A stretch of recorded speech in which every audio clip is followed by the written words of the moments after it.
Biz hozir Nukus shahridan qariyb 45 kilometr masofa uzoqlikda joylashgan Chilpiq qal'asidamiz. Bu qal'a 1-asrda bunyod etilgan va Zardushtiylarning dahmasi bo'lgan.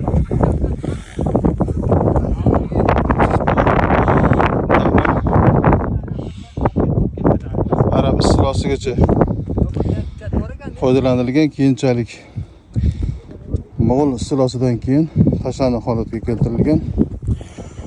Ilmiy tomondan 1940-yillarda o'rganilgan. Hozirga kelib bu Qoraqalpog'istonning ramziga aylangan. Uni gerbida ham turli xil suratlarda Chilpiqning rasmini ko'rishingiz mumkin. Bu yerda zamonaviy infratuzilma qilingan. Yo'llar bunyod etilgan. Yo'llar tekislanib, avtoturargoh, mehmonlarni kutib oladigan manzillar va bu yerda madaniy tadbirlar o'tkazish uchun ochiq amfiteatr ham qad rostlagan.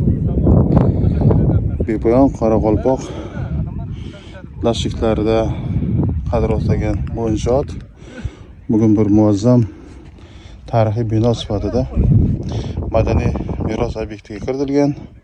Bu yerda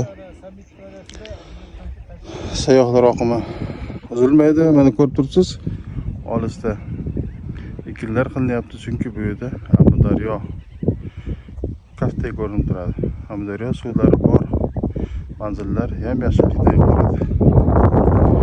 Yo'lingiz albatta Chilpiqni ziyorat